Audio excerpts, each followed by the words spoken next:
n'y a pas véritablement de sentiment, en tout cas anti-français au Mali, il n'y en a pas. Il y a eu, à un moment donné, un ressenti au sein de la population, hein, contre la présence militaire française.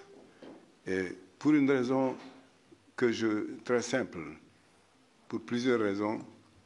D'abord, avec tant d'hommes, on s'attendait à une lutte ayant plus de résultats et moins coûteuse en vie humaine. On se dit, avec tous ces moyens déployés, comment se fait-il que ça se passe ainsi? Que se passe-t-il? C'était ça. D'autre part, je n'ai pas l'habitude de la langue de bois. Je vais vous parler franchement. Dans ces forces, il y a les officiers, il y a l'armée normale, mais il y a aussi les légions étrangères. Et c'est là le problème. Je vous dis, en vous regardant droit dans les yeux, que par moments, dans les pigalle des villes de Bamako, vous les y retrouvez, tatoués sur tout le corps, en train de rendre une image qui n'est pas celle que nous connaissons de l'armée nationale du Mali. Alors ça fait peur, ça intrigue et ça pose des questionnements. Le président Macron avait promis 200 militaires français de plus à Pau. C'est maintenant 600 et parmi lesquels on a fait appel au 3e régiment de Nîmois, n'est-ce pas, des légions étrangères. Alors, c'est bien parce que c'est connu qu'ils sont âpres à la bataille, ils sont âpres au combat, mais aussi, ils sont aussi âpres au gain. Ce n'est pas le type de soldats, le type de militaires qui, si on ne les encadre pas, donnerait une belle image de l'armée. Je laisserai peut-être le soin à mon collègue du Tchad de dire certaines choses sur ce que la Légion étrangère, qui a fait la bataille avec des résultats clairs, de bons résultats, mais parallèlement, il y a des débordements qui, lorsque la population les réalise, ça pose problème. Je me dois d'avoir l'honnêteté de vous le dire. Bien. Sinon, il est clair, le président Ibrahim Boubacar Keïta l'a dit, tous ceux qui aujourd'hui, au Mali, appellent au départ des forces étrangères, et notamment françaises, sont des ennemis du Mali, sont des complices des djihadistes, travaillent de concert avec les djihadistes. Il est très clair là-dessus. Il le répète tout le temps. Mais, il faut que nous ayons des résultats plus probants, et je pense que depuis Pau, ce sera le cas.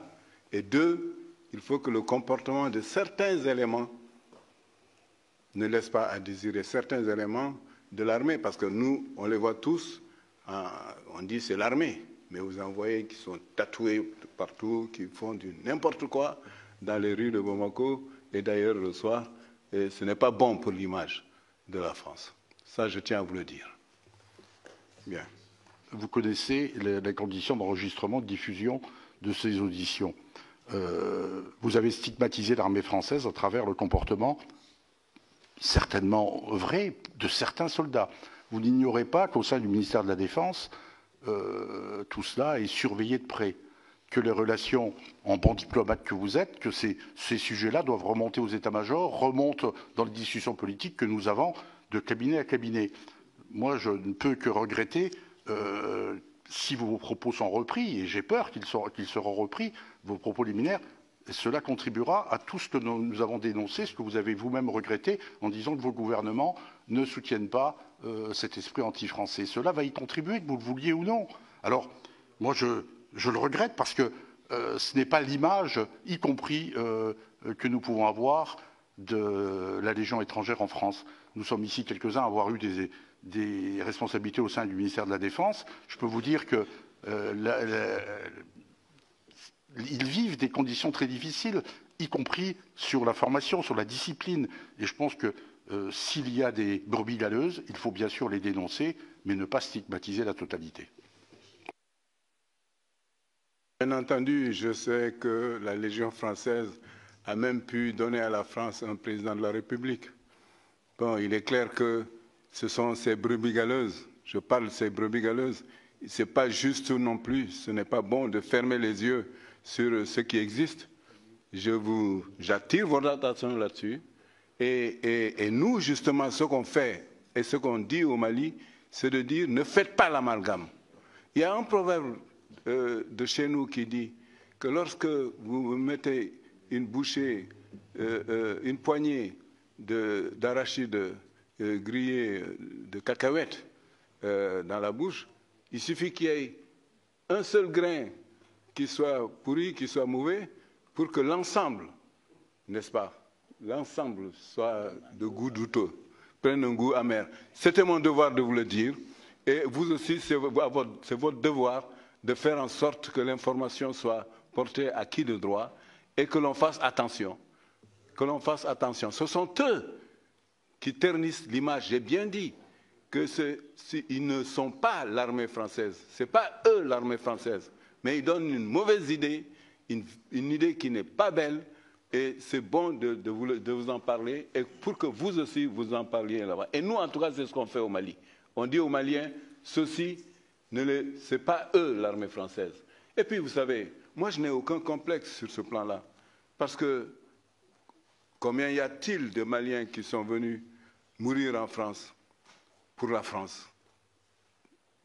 Il y en a pendant les 2 guerres mondiales, il y en a eu. Et je voudrais justement que vous compreniez que nous sommes pratiquement devant, à l'horizon, il y a une guerre, je ne dirais pas mondiale, mais internationale qui se profile à l'horizon. Et il faut que nous fassions ce que nous devons faire pour la stopper. Si on stoppe ça au Sahel, c'est fini. Mais si on ne le stoppe pas,